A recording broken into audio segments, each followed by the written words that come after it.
السلام عليكم ورحمة الله. سألني بعض الزملاء عن موضوع البراكسيزم صرير الأسنان. وفضلت أنا أعمل كون شورت فيديوز بيتحدث كل فيديو عن ناحية معينة بهالموضوع. الموضوع كبير بحيث إنه يكون عندكم بالأخير كولكشن كامل عن السبجكت. بحاول أحكي بلغة عربية أو العامية قدر الإمكان، وهيك طلبوا مني. بس رح أذكر المصطلحات الأجنبية بحيث إنه سواء دارس بالعربي أو الإنجليزي اللي عم يشوف الفيديوز يستفيد إن شاء الله، واللي دارس بالعربي يستفيد أيضا من المصطلحات الأجنبية إن شاء الله. موضوع صرير الأسنان أو براكسيزم الحقيقة بشكل تحدي كتير كبير لطبيب الأسنان في العيادة. السبب إنه الناظم لهال البارافانكشن هاي أو سوء الوظيفة whatever we call it أو البيهيفير هذا هو بعد 2001 أثبت إنه هو ليس جهاز المضغ نفسه، ليس الماستيكاتري سيستم نفسه، هو centrally regulated، يعني هو له علاقة بالسنترال نيرفس سيستم، بالجملة العصبية المركزية. وهذا بحد ذاته بشكل التحدي الكبير اللي عم نكون عليه، لأنه طبيب الأسنان بالأخير محدود شو ممكن يعمل بشيء متعلق بالجملة العصبية المركزية. لكن نحن اللي بنعمله، نحن بنعمل مانجمنت للكونسيكونسز، للتداعيات، للمشاكل اللي بتصير من وراء البارافانكشن هذا أو البراكسيزم. أنا بحاول أعمل شير لبعض السلايدز اللي أنا بعطيها كمحاضرات، ممكن تفيدكم أفضل من أنه بس تسمعوا عن الموضوع. طبعا الموضوع انكتب عنه كتير، في articles كتير كتبت عنه، في كتب كاملة عن براكسيزم.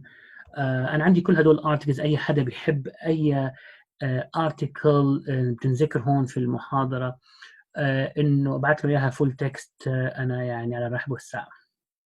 الفكره انه من 2001 هذا الشخص هو فرانكو لابيزو اسمه، والفريق تبعه بدوا يشتغلوا بشكل مكثف عن موضوع البراكسيزم، يعملوا ابحاث كبيره، ووجدوا من 2001 انه مفهوم انه البراكسيزم ممكن يعمل له مانجمنت طبيب الاسنان بشكل كامل، هذا غير صحيح، وانه mainly regulated centrally. وهذا اللي عم لكم عليه، اللي خلى الموضوع هذا صراحة أكبر من أنه طبيب الأسنان يسيطر عليه بشكل كامل.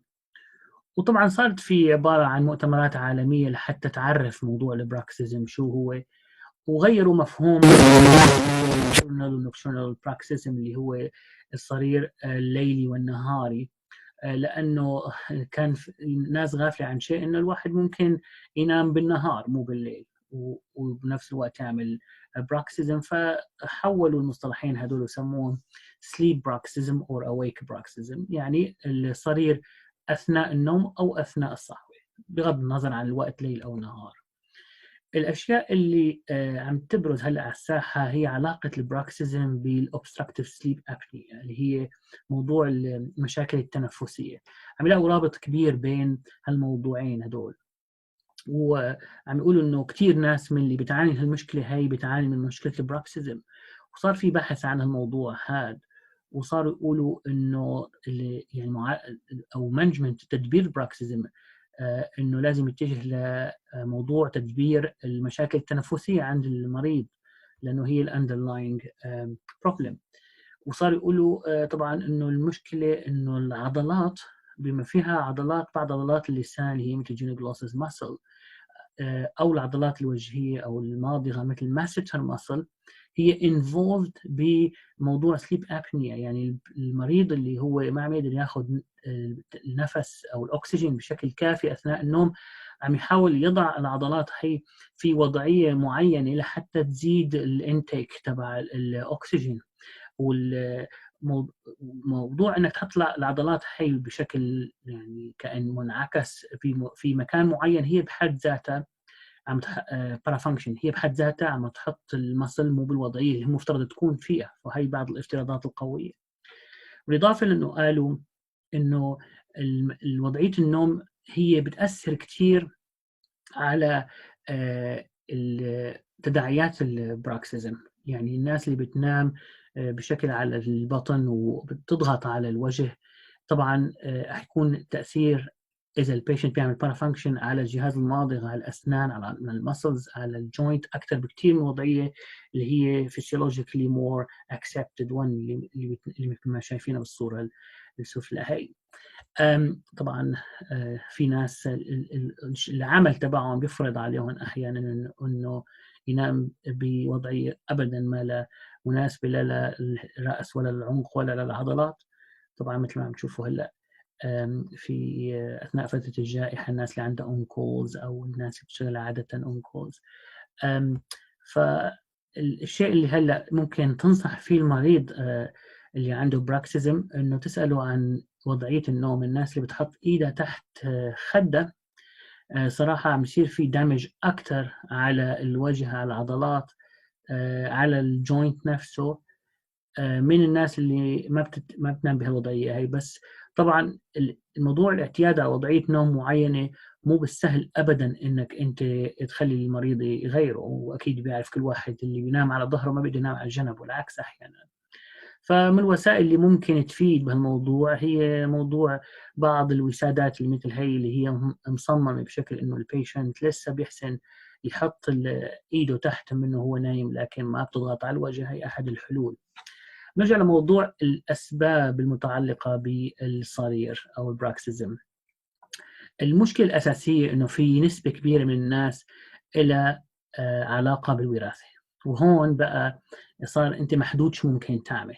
يعني وراثيا في عامل مؤكد أنه ممكن يكون بالفاميليز، ببعض الفاميليز أنه الكل بيعملوا كلينشنج اند جرايندنج، بكزوا على الاسنان. وبتسمع هالشيء من البيشنتس انه يقول لك انه بنتي بتكز على اسنانها، او انا والدتي بتكز على اسنانها. يعني في نوع من الوراثه ببعض البيشنتس بالموضوع هذا، وهذا مثبت ببعض الابحاث اللي فرجت انه حوالي 35 90% من السليب براكسيزم في الطفوله ممكن يستمر في الادلت هود بغض النظر عن شو بتعمل ولا، وانه it runs in families as well.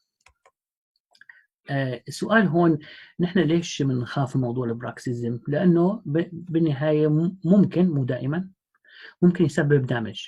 عم أقول ممكن مو دائما لأنه بتعرفوا في كثير ناس ممكن هو يكز على أسنانه، عنده مثلا هايبرتروفيك ماسلز بس ما صار في دامج معين، بس يعني الغالبية بصير عندهم دامج. طيب ليش البراكسيزم هو دامجينج؟ هل هو بسبب القوة الكبيرة المطبقة على أسنان أثناء البارافانكشن هاي؟ طبعا هذا عامل مهم، لكن العامل الأهم هو الفترة اللي بتضل فيها الأسنان بتماس مع بعضها. يعني نحن أسناننا مصممة إنه تمس بعضها بحوالي 17.5 دقيقة في اليوم. هي عبارة عن 500 حركة بلع، يعني 500 swallowing contacts بنمس أسناننا مع بعض. زادت المدة هي لتماس الأسنان، زاد الدمج على الجهاز الماضغ والأسنان. فإضافة للقوة المطبقة إذا بتشوفوا بالسلايد هي الفرق بين القوة الطبيعية والقوة المطبقة أثناء البراكسيزم فرق كتير كبير. فالوقت، الزمن، والقوة المطبقة اثنين بيعملوا دامجينج. الشيء اللي بدي أقوله هون كلمة بارافانكشن ما بتعني فقط هو الصرير أو براكسيزم. بارافانكشن هي أي استعمال للأسنان بغير وظيفة، يعني مثل الناس اللي بتحط ألم بين الأسنان، بتحط أصابع عفوا أظافرها، أو مثلا تستعمل الأسنان لفتح مثلا أناني وأي شيء زي هذا، كله هذا اسمه بارافانكشن هابتس، وكلها هذا دامجينج. والحقيقة في ناس كثير ما بتعرف إنه هي فعلا بتحط أوبجكت بين أسنان ولا بتتذكر هالشيء أثناء انهماكه بالعمل أو أي شيء. صدقوني أنا عم بحضر يعني ميتينجز على الزوم مع الجامعة هون في غلاسكو، مع جهات مختلفة مشان موضوع يعني امتحانات الطلاب وهيك بعد موضوع جائحة كورونا. اللي بتلاحظوا إنه في كثير ناس وهي قاعدة على الشاشة عم تتابع الكونفرنس حاطة شيء بتلمس قلم أو أي شيء، برغم إنه هذا صار هلا بالوقت هذا يعني مرفوض بسبب موضوع الكونتامينيشن طبعا، بس الناس بتنسى. ممكن جدا انك تنبه البيشنت على موضوع انه ما يحط اي اوبجكت بين الاسنان، لانه هو دامجينج، مو بس الكلينشنج اند جرايندنج. وموضوع الاضافه، ان احنا كنا زمان قبل موضوع الاكريليك، هلا النيلز ممكن نشوف الاضافه البيشنت هو قاعد وهي قاعده بتعرف تماما انه عنده ستريس او عنده بارافانكشن معين لما بيجي عم يشتكي من الام فيشيال بين او الام في التي ام جي بحد ذاتها. هلا اخر فقره بالفيديو هذا قبل ما نحكي فيديو ثاني، هو شو هي الساينز اوف اكتيف بروكسيزم. تذكروا نحن بدنا نعرف لما مثلا بدنا نعمل ريستوريشنز معينه، بدنا نعمل ترميمات معينه، بدنا نعمل مثلا بورسلين ريستوريشنز، بدنا نعمل كراونز او بريدجز وات ايفر او كومبوزيت ريستوريشنز. اهم شيء لازم نعرفه هل البيشنت هو اكتيف بروكسيست ولا لا. لانه اذا كان اكتيف بروكسيست يعني عنده الصرير اكتيف فعال حاليا، فاحتمال كثير كبير انه هي الريستوريشنز اللي احنا نعملها رح تفشل، رح يتكسر البورسلين او رح تفشل الكومبوزيت ريستوريشنز. هلا ليش بنقول كلمه اكتيف؟ لانه البيشنت ممكن يكون عنده براكسيزم سابق، يعني ممكن يكون عنده براكسيزم كان من حوالي 10 15 سنه، بس احيانا سيلف ليميتنج، يعني براكسيزم احيانا عند بعض البيشنت له علاقه بالستريس بالتوتر، بس بيزول بعد ما تزول هالفتره. بعض المرضى بيستمر معهم وبعضها بتزول، فنحن بدنا نعرف هل البيشنت هلا حاليا عنده اكتيف براكسيزم ولا لا. هلا موضوع توث وير او الاتريشن ممكن يكون ساين، بس للاسف مو دائما بتدلنا على انه هو اكتيف ولا لا. لانه تخيل لو البيشنت مثلا كان اكتيف براكسيست قبل 10 سنين بعدين بطل، بس التوث وير لساته موجود هنيك. طبعا اذا شفنا ستيننج، شفنا تصبغات على مكان الوير فاسيتس اللي هي الوجهات هي تاع السحل الموجوده على الاسنان، فطبعا اكيد هذا التوث وير قديم، لكن مو دائما البيشنت عنده ستيننج ليدلون. هلا اذا شفت الشكل هذا التوث اتريشن بشكل فيري جلوسي مثل هذا ممكن يدلك على انه هو اكتيف براكسيست. من الشغلات اللي ممكن تعملها انك تحط بدون ما تعمل اسيد اتش، تحط على المكان اللي بتشوف فيه توث وير سهل مثلا مثل على الكيناينز او هيك، تحط كومبوزيت مات، ما تعمل له اي اسيد اتش او اي شيء، واترك البيشنت يروح يومين ثلاثه ويرجع لعندك. اذا لقيت انه السطح تحول من سطح مات الى سطح جلوسي شايني لماع مثل هيك، معنات هذا البيشنت عم يعمل حركات اثناء النوم وعم يعمل اللي هو كلينشنج اند جرايندنج. من الشغلات الثانيه بدنا على انه البيشنت عنده اكتيف بروكسيزم هي السوفت تيشوز، اللي هي النسج الرخوه الموجوده، هي من العلامات احيانا الداله بشكل كثير كبير على هالشيء. واحده منهم هي تشيك ريدجنج، اللي هي مثل لاينا البا، البيشنت اللي بيكون عنده الخط هذا الواضح التشيك بالطرفين غالبا. وتنج سكالوبينج، اذا بتشوفوا التنج عامل زيك زاك شيب على اللاترال بوردرز، هذا بسبب انه البيشنت عم يحط التنج بين الاسنان. شوفوا لاحظوا الصوره هاي اليسار كيف في تنج سكالوبينج في تشيك ريدجنج بنفس الوقت، هذا واسم للبيشنت اللي عنده اكتيف بروكسيزم. ليش نحن بنعتبرهم هي من العلامات الواسمه؟ لانه لما بينتهي البروكسيزم لاي سبب عند بعض البيشنت هي بتختفي العلامات، لذلك هي من العلامات الواسمه احيانا زي هون مثل ما شايفين اللي هي disappears when the parafunction ceases. اوكي، مثل ما هدول شايفين كل الحالات هي كلها تنج سكالوبينج. طبعا احنا بنحكي على بيشنت عنده normal size of the tongue، يعني الناس عندهم ماكروجلوسيا مثلا، عندهم لسان كبير او عرطل مثل ما بسموه باللغه العربيه. طبعا هذا اكيد هو بيضعه بين الاسنان، بس نحن بنحكي على نورمال سايز اوف ذا تنج ولكن عنده هالشيب الزيجزاج شيب، هذا اللي بيدل على انه امبرنس تبع الاسنان، انه انطباعات الاسنان عم تصير على حواف اللسان. الشغله الثانيه ممكن تكون البيشنت عنده صار فراكتشر خصوصا بمنطقه الابر بريمولرز، الضواحك العلويه، كثير واسع انه يكون البيشنت انكسر السن فجاه بالمنطقه هي. هي الساين بتقول انه البيشنت على الاغلب عنده براكسيزم، وعلى الاغلب كان عنده نون وركينج سايد انترفيرنس في هذا السن، على هذا السن. اكثر مشاهدات لكسر البالاتال كاسب للابر بريمولرز، الحدبات الحنكيه للضواحك العلويه، هي انه وجود عليها تماس هيفي كونتاكت في النون وركينج سايد في الجانب غير العامل، اضافه البيشنت يكون براكسس، لانه هذا المكان ضعيف وما بيتحمل والضواحك دائما بتدفع الثمن. ممكن يجي البيشنت احيانا اسنانه بهالشكل هي قلعه بايده، نشوف بيشنت جايبينها قال لك انا شلته امبارح لوحده السن، وبتشوف علامات الريزوربشن هون بدون ما يكون وجود اي ليجن واي سبب ثاني. احيانا بيجي البيشنت بيقول لك في عندي تروماتيك ألسرز عم تصير، تطلع ما في اي شارب ايدجز او اي ريستوريشن ممكن تسبب هالشيء، فممكن يكون هو biting the tongue during sleep، وممكن يكون sign of active bruxism. إضافة الابفراكشنز حاليا في عليه دراسات بتقول إنه هو مو دائما واسم لموضوع الضغط على أو اللود على البريمولرز، في شوية اختلافات في موضوع الابفراكشنز. هلا ممكن احيانا بتبان على الراديوجراف اكسيدنتلي، يعني طبعا احنا ما بناخذ راديوجراف لحتى نشخص موضوع البراكسيزم، بس البروميننت انتيجونيال نوتش مثل ما شايفين هون في منطقه زاويه الفك ممكن يدل على انه هذا البيشنت عنده براكسيزم.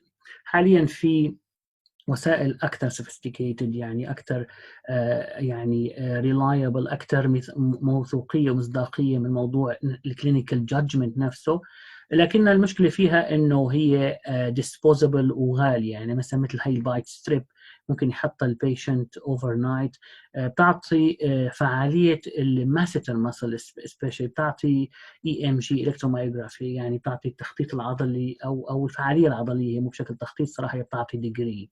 فبتعطي مثلا 0 نمبر انه ما عنده very low sleep bruxism، 1 عنده mild، 2 moderate، 3 severe. وفي هلا عباره عن مثل اب وجهاز البيشنت ممكن يستخدمه، له الكترودز مثل اقطاب بيحطهم على منطقه العضلات الماسيتر بالذات، وحتى التمبوراليس sometimes، او ممكن تعطي تسجيل يدل على انه البيشنت عم يعمل بارافانكشن او لا. صار في هلا نوع من استخدام التكنولوجي لحتى نعطي دايجنوستس صح لموضوع البراكسيزم. راح ننتقل بعدين لموضوع ثاني، نحكي على نسبه الناس اللي عندهم براكسيزم، اضافه لنحكي على البراكسيزم عند الاطفال ليش بيصير، وراح نحكي بالاخير في الجزء الاخير على المانجمنت، كيف بنعمل تدبير للبيشنت في العياده بالنسبه للممارس العام. ان شاء الله تكونوا استفدتوا من هالفيديو. بليز اذا في اي ملاحظات على اي شيء، نحن نعمل هلا التجربه بالنسبه للفيديوز، فبليز قولوا لي. واي سؤال لو بتحطوه لو سمحتوا بحقل الكومنتس، انا على استعداد اني اجاوبه ان شاء الله. ونراكم في الجزء الثاني باذن الله تعالى.